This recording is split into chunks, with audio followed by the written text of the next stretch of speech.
Hello everyone. आइए आज हम लोग आहार आयोजन के सिद्धांत के बारे में कुछ जानकारी प्राप्त करते हैं, जिसमें सबसे पहला है परिवार की पोषण आवश्यकताओं को दृष्टिगत रखते हुए संतुलित आहार की व्यवस्था करना। इसमें क्या है, आहार नियोजन का पहला सिद्धांत यह है कि परिवार के सदस्यों की आवश्यकताओं को ध्यान में रखकर आहार में आवश्यक पौष्टिक तत्व को सम्मिलित करना।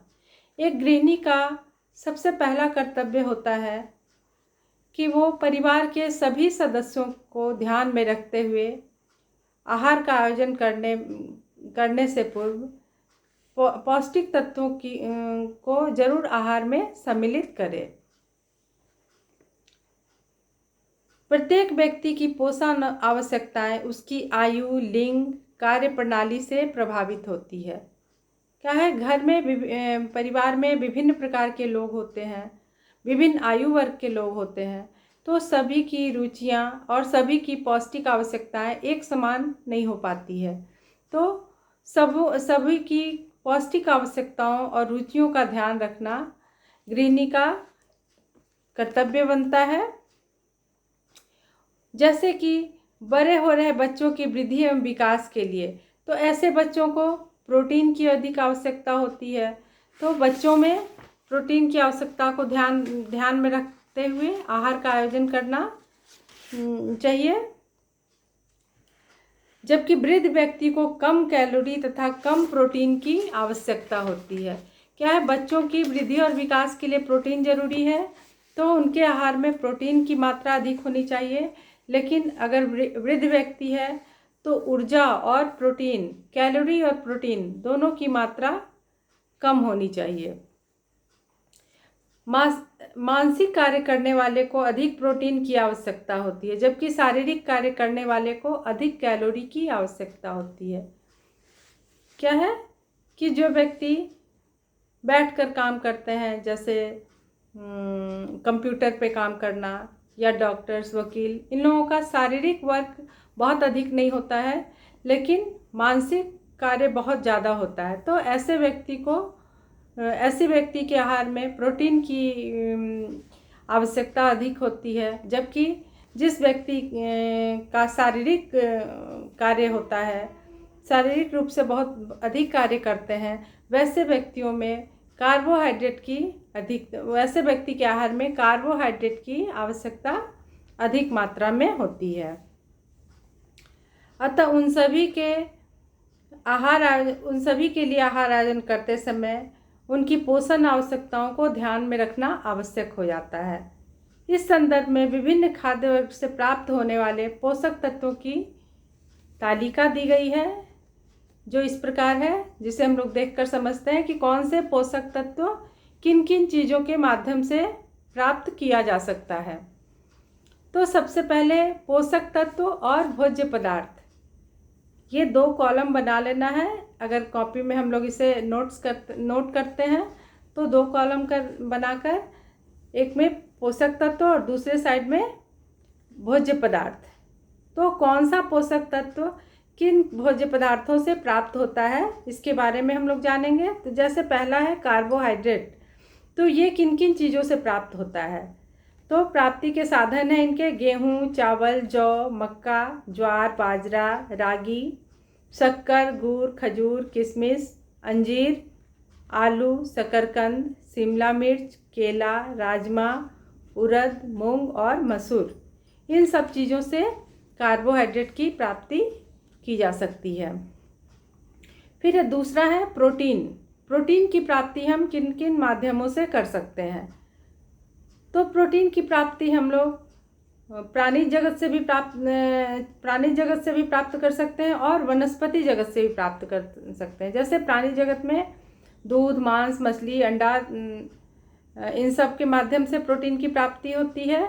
और वनस्पति जगत में मूंगफली, अखरोट, पिस्ता, बादाम, राजमा, सभी विभिन्न प्रकार की दालें, इन सबों से हम प्रोटीन की प्राप्ति कर सकते हैं।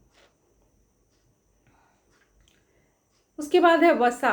वसा की प्राप्ति के कौन कौन से साधन हैं? तो आइए देखते हैं। घी, तेल, मक्खन, मछली का तेल, तिल का तेल, पनीर, मूंगफली, अखरोट, पिस्ता, बादाम, काजू इत्यादि से हम वसा की प्राप्ति कर सकते हैं। फिर है विटामिन ए। तो विटामिन ए दूध और दूध से बने खाद्य पदार्थों से प्राप्त कर सकते हैं। उसके बाद है विटामिन बी1। इनके प्राप्ति के साधन है अंडा, दाल, फलियां, फल, मेवे, खमीर, साबुत अनाज तथा मोटा चावल इत्यादि। उसके बाद है विटामिन 2। इसको हम लोग राइबोफ्लेविन भी कहते हैं। विटामिन बी1 को थायमिन और विटामिन बी2 को राइबोफ्लेविन भी कहते हैं। तो इनकी प्राप्ति वसा रहित दूध, जिगर, पनीर, अंडा व हरी सब्जियों के माध्यम से प्राप्त किया जा सकता है। उसके बाद है विटामिन बी नाइसिन। ये साबुत अनाज, साबुत दालें, खमीर, मेवे तथा फलियों के माध्यम से प्राप्त किए जाते हैं। उसके बाद है विटामिन सी, स्कार्बिक एसिड इसे कहा जाता है। ये आंवला, अमरूद, खट्टे रसदार ताज़ी सब्जियां, सलाद तथा अंकुरित दालें इन सबों के माध्यम से प्राप्त होती है। उसके बाद है विटामिन डी। विटामिन डी के प्राप्ति का प्राकृतिक साधन, सबसे अच्छा साधन सूर्य का प्रकाश या सूर्य की किरणें है। उसके बाद है मक्खन, मछली का तेल, पनीर, दूध, अंडे का पीला भाग और घी। अंडे का पीला भाग जिससे विटामिन डी की प्राप्ति की जाती है, और घी है। फिर है विटामिन ई। इसे हम लोग टेकोफेराल भी कहते हैं। वनस्पति तेल, हरी पत्तेदार सब्जियां, बादाम, साबुत अनाज तथा दालें इनके प्राप्ति के साधन हैं। उसके बाद है विटामिन के। हरी पत्तेदार सब्जियां, गोभी, आलू, सोयाबीन, टमाटर, पालक, मक्खन, अंडे का पीला भाग, इन सभी चीज़ों में विटामिन के पाया जाता है। फिर है अनाज तथा जड़ वाली सब्जियां। ये भोज्य समूह में अनाज तथा जड़ वाली सब्जियां, जिसमें गेहूं, चावल, ज्वार, बाजरा, मक्का, रागी, आलू, शकरकंद, जिमीकंद इत्यादि। उसके बाद है दाल तथा फलियां। इसमें मूंग, मसूर, पहले वाले में तो अनाज तथा जड़ वाली सब्जियों में कार्बोहाइड्रेट की प्राप्ति से होती है। दाल तथा फलियां जिसमें मूंग, मसूर, अरहर, सभी प्रकार की दालें, साबुत मसूर, लोबिया, मटर, राजमा, सोयाबीन, सेम इत्यादि, इन सबों से प्रोटीन की प्राप्ति होती है। दूध तथा दूध से बने पदार्थ एवं मांस, दूध, दही, पनीर, खोआ, वसा रहित दूध, मांस, मछली, मुर्गा, अंडा, इन सबों से भी प्रोटीन की ही प्राप्ति की जाती है। उसके बाद हम लोग देखते हैं कैल्शियम। कैल्शियम किन किन चीज़ों में पाया जाता है? तो कैल्शियम की प्राप्ति के साधन है दूध, दही, खोआ, पनीर, अन्न, दालें, तिल, पालक, बथुआ, मेथी, रागी, सोयाबीन, राजमा, काजू, बादाम, अंजीर, खजूर इत्यादि के माध्यम से कैल्शियम प्राप्त होता है। उसके बाद है फास्फोरस। ये सब खनिज लवण के अंतर्गत आता है। कैल्शियम, फास्फोरस की प्राप्ति के साधन है मक्का, बाजरा, गेहूँ, चूड़ा, रागी, ज्वार, जौ, दालें, सोयाबीन, हरी पत्तेदार सब्जियां, अरबी, गाजर, हरी मटर, मूंगफली, खमीर, मसाले, मांस, मछली और अंडा, इन सबों से फास्फोरस प्राप्त किया जा सकता है। फिर है आयरन, लोहा किन किन चीज़ों से प्राप्त किया जा सकता है? तो हरी पत्तेदार सब्जियां, मांस, यकृत, अंडे की जर्दी, अनाज तथा दालें। उसके बाद है पोटेशियम, दूध एवं दूध से बने सभी खाद्य पदार्थों के माध्यम से। फिर मांस, मछली, अंडा, दूध, सोयाबीन इत्यादि में इत्यादि के माध्यम से पोटेशियम प्राप्त किया जा सकता है। फिर है मैग्नीशियम। मैग्नीशियम कॉफ़ी, गाजर, डबल रोटी, मुर्गा, अंडा, कलेजी, आइसक्रीम, दूध तथा क्रीम, मूंगफली का तेल, आलू, टमाटर तथा अखरोट में पाया जाता है। फिर है आयोडीन। हरी पत्तेदार सब्जियां, जल, मछली, नमक इत्यादि में पाया जाता है। खासकर समुद्री मछली या समुद्री शैवाल में भी समुद्री शैवाल से भी आयोडीन की प्राप्ति की जाती है। और लास्ट है सोडियम, जिसे हरी सब्जियों, अनाज और नमक से प्राप्त किया जा सकता है। इसके बाद हम लोग देखते हैं दूसरा था मीनू बनाते समय सभी भोज्य वर्गों से खाद्य पदार्थों का चुनाव करना तथा एक आहार में एक ही प्रकार के पोषक तत्व कम या अधिक न होना, है ना। जब हम लोग आहार की एक मेनू तैयार करते हैं कि अगर रात के भोजन में क्या बनाना है या दोपहर के भोजन में क्या बनाना है, सुबह का नाश्ता क्या बनाना है, तो उसमें क्या कहते हैं कि एक ही खाद्य वर्ग से सभी चीज़ों का चुनाव नहीं करना है, सभी खाद्य वर्ग से कुछ न कुछ लेना है। आहार आयोजन का दूसरा महत्वपूर्ण सिद्धांत यह है कि आहार आयोजन करते समय इस बात को ध्यान में रखना चाहिए कि सभी भोज्य वर्गों से पदार्थों को आहार में सम्मिलित किया जाए ताकि किसी भी तत्व की अधिकता या न्यूनता भोजन में ना हो सके। क्या है, हमारे जितने भी पोषक तत्व हैं उन सभी की मात्रा को आहार में सम्मिलित करना जरूरी है, जिससे किसी भी पोषक तत्व की अधिकता भी ना हो और उसकी कमी भी ना हो। उदाहरण के लिए यदि आहार में दही, खीर, मांस, पनीर हो तो प्रोटीन की अधिकता हो जाएगी, क्योंकि सभी चीज़ों में प्रोटीन पाया जाता है। तो ऐसा नहीं करना है। अगर हम लोग इसे कई आहारों में बांट दें, या जैसे प्रोटीन वर्ग से पनीर ले लेना, या फिर मांस, मछली, अंडा, दूध, इनमें से कोई भी एक पोषक तत्व, तो फिर दूसरा कार्बोहाइड्रेट के ग्रुप से भी, जैसे अनाज हो गया, अनाज को सम्मिलित करना है। वसा के लिए घी, तेल, मक्खन इत्यादि का भी प्रयोग करना है। वैसे ही हरी पत्तेदार सब्जियों में, जिसमें सभी तरह के खनिज लवण, विटामिन्स की प्राप्ति हो सके, तो सारे पोषक तत्वों को आहार में सम्मिलित करना जरूरी हो जाता है। विटामिन तथा खनिज लवणों का अभाव हो जाएगा। सभी खाद्य वर्गों से आहार का चुनाव करने के लिए 5 भोज्य वर्ग योजना बनाई गई है। ICMR के अनुसार भोज्य समूह को 5 वर्गों में बांटा गया है और उन पांचों वर्गों से हमें अपने आहार में खाद्य समूह को सम्मिलित करना जरूरी हो जाता है। तो आइए हम लोग देखते हैं। सबसे पहला है ऊर्जा, प्रोटीन, थायमिन, राइबोफ्लेविन, लोहा, रेशा, फोलिक अम्ल। फिर है ऊर्जा, प्रोटीन, थायमिन, राइबोफ्लेविन, फोलिक अम्ल, रेशा, लोहा, कैल्शियम। वसा, प्रोटीन, कैल्शियम, राइबोफ्लेविन, रेटिनॉल, लोहा, फोलिक अम्ल इत्यादि। फिर फोर्थ में है फल तथा सब्जियां। इसमें आम, अमरूद, पपीता, टमाटर, गाजर, संतरा, बैगन, हरी पत्तेदार सब्जियां, जिसमें पाया जाता है carotene, vitamin C, riboflavin, folic अम्ल, रेशा, कैल्शियम इत्यादि। उसके बाद है वसा तथा चीनी, घी, तेल, मक्खन, वनस्पति घी, चीनी, गुड़। इससे क्या प्राप्त होता है? ऊर्जा, वसा, आवश्यक अमीनो अम्ल, इन सबों की प्राप्ति इससे की जाती है। फिर हम लोग देखते हैं तीसरा पॉइंट है इसका, परिवार की आर्थिक स्थिति को ध्यान में रखना। तो आइए देखते हैं, आहार आयोजन करते समय परिवार की आर्थिक स्थिति को ध्यान में रखना बहुत ज़रूरी है। उसके आधार पर ही परिवार को श्रेष्ठ तथा पौष्टिक आहार उपलब्ध कराना चाहिए। ये बहुत ज़रूरी नहीं है कि हम अगर महंगे खाद्य पदार्थ खरीदते हैं तो सारे पोषक तत्व उसी से प्राप्त किए जा सकते हैं, ऐसा बिल्कुल नहीं है। हम सस्ते सुगम खाद्य पदार्थों के माध्यम से भी पौष्टिक तत्वों की प्राप्ति कर सकते हैं।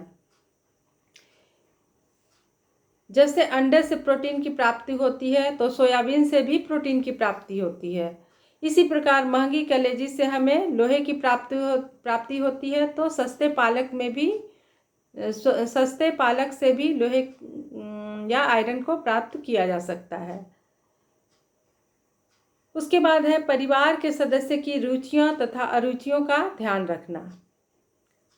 क्या है? पसंद या नापसंद, खाने में किस व्यक्ति को क्या पसंद है, इसे भी ध्यान में रखना बहुत ज़रूरी है। आहार आयोजन करते समय पारिवारिक सदस्यों की रुचियों का ध्यान रखना चाहिए। ऐसा न हो कि आहार पौष्टिक हो तो परंतु पारिवारिक सदस्यों को अरुचिकर और बेकार लगे।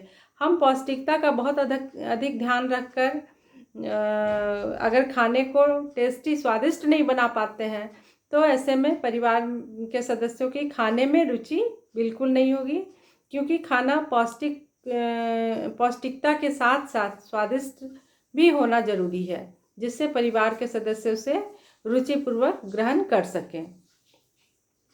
उदाहरण के लिए लौकी की सब्जी बहुत से लोग पसंद नहीं करते। ऐसी स्थिति में लौकी का रायता या कोफ्ता बनाया जा सकता है। उसके स्वरूप को बदल देना है। बच्चे अगर दूध नहीं पीते हैं तो उसकी जगह दही, कस्टर्ड, आइसक्रीम, खीर, सेवई कुछ भी बना देने से बच्चे प्रेम से खा लेते हैं। लेकिन दूध पीने में बच्चे बहुत ज़्यादा परेशानी बढ़ाते हैं, तो उसके खाद्य पदार्थों के स्वरूप को बदल देना है। नेक्स्ट है समय तथा श्रम की मितव्ययिता को दृष्टिगत रखना। आहार आयोजन का ये बहुत अच्छा और बहुत ही महत्वपूर्ण पॉइंट्स है। आहार आयोजन करते समय इस बात का भी ध्यान रखना चाहिए कि समय तथा श्रम दोनों बेकार न हो जाए। उदाहरण के लिए पति पत्नी दोनों के कार्यशील होने पर सुबह का नाश्ता तथा दोपहर का लंच एक साथ बनता है। यदि समय का ध्यान न रखा जाए तो ऐसा आहार आयोजित किया जाए जो शीघ्र न बनता हो तो समय तथा श्रम दोनों ही नष्ट हो जाएंगे। ऐसा आहार आयोजित करना चाहिए जो शीघ्र बन सके तथा उसे ऑफिस ले जाने में कोई कठिनाई न हो। क्या है, जब पति पत्नी दोनों ही काम करते हैं और सुबह में सबों को बहुत जल्दबाजी होती है, तो उस समय ऐसे आहार का आयोजन किया जाए जो आसानी पूर्वक और जल्द पकने में समय कम लगे और जिसे अच्छे से ले भी जाया जा सके।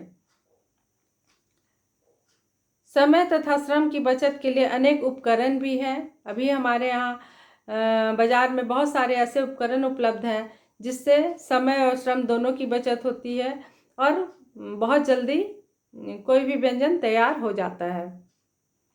जैसे प्रेशर कुकर हो गया, मिक्सी, फ्रिज, माइक्रोवेव, इंडक्शन इत्यादि, जिससे हम सुविधापूर्वक अपने कार्यों को संपन्न कर सकें। उसके बाद है आहार ऐसा हो जो भूख को संतुष्ट कर सके, भूखे को संतुष्ट कर सके। आहार आयोजन करते समय इस बात का भी ध्यान रखना आवश्यक है कि जो भी इसे खाए उससे पेट भरने की संतुष्टि प्राप्त हो सके। ऐसा आहार बनना चाहिए जिससे व्यक्ति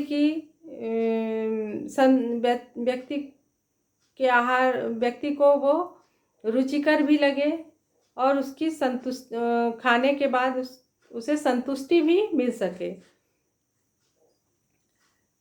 जो भी हम खाएं उसमें पेट भरने की संतुष्टि प्राप्त हो। जैसे भूख लगने पर यदि हम केक का टुकड़ा खा ले तो उससे संतुष्टि प्राप्त नहीं होगी, क्योंकि बहुत जोर की भूख होती है, थोड़ा सा केक से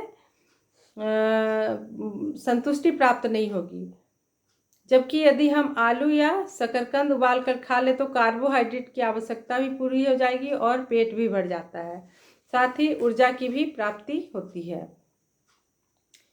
उसके बाद है आहार पकाते समय पौष्टिक तत्व नष्ट न होने देना। क्या है, हम आहार को इस प्रकार से पकाएं कि हमारे पौष्टिक तत्वों को बचाया जा सके। तो इसे क्या है, आहार करते समय इस बात का भी ध्यान रखें कि आहार इस विधि से पकाया जाना चाहिए जिससे पौष्टिक तत्व कम से कम नष्ट हो। क्योंकि क्या है, कभी कभी सब्जियों को बहुत अधिक भूनना जिसके कारण भी पौष्टिक तत्व नष्ट हो जाते हैं, या बहुत ज़्यादा देर तक उसे बॉयल करना, वैसे में भी पौष्टिक तत्व नष्ट हो जाते हैं। तो इन सबों का ध्यान रखना बहुत ज़रूरी है। फिर है उत्सवों का ध्यान रखना। आहार का आयोजन करते समय विभिन्न उत्सवों को भी ध्यान में रखना चाहिए।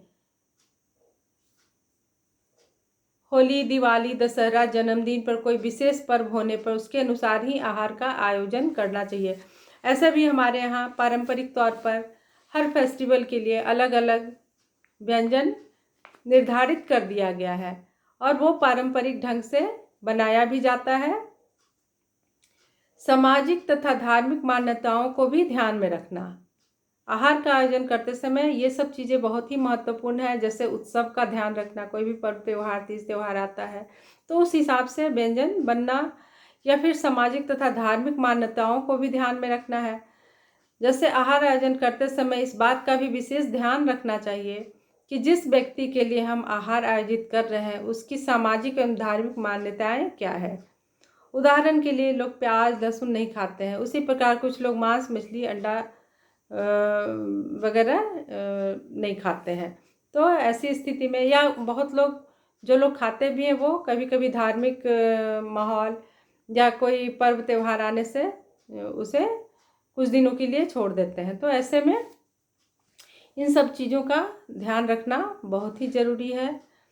तो बच्चों, आज हम लोगों ने आहार आयोजन के सिद्धांतों को जाना, जिसमें बहुत सारे पॉइंट्स थे, जैसे कि पारिवारिक आय, जैसे परिवार की आर्थिक स्थिति को ध्यान में रखना, परिवार के सदस्यों की रुचि अरुचि का ध्यान रखना, समय तथा श्रम और मितव्ययिता को भी ध्यान में रखना। आहार ऐसा हो जो भूखे को संतुष्टि प्रदान करे। और फिर था आहार पकाते समय पौष्टिक तत्वों का नष्ट न होना और उत्सवों का ध्यान रखना। और फिर है सामाजिक तथा धार्मिक मान्यताओं को भी ध्यान में रखना। तो विभिन्न प्रकार की जानकारियाँ आज हम लोगों ने प्राप्त की आहार आयोजन के सिद्धांत के माध्यम से। फिर अगले टॉपिक में हम लोग आहार आयोजन को प्रभावित करने वाले कौन कौन से तत्व हैं इनके बारे में जानेंगे। तो बच्चों, आज के लिए इतना ही। Thank you.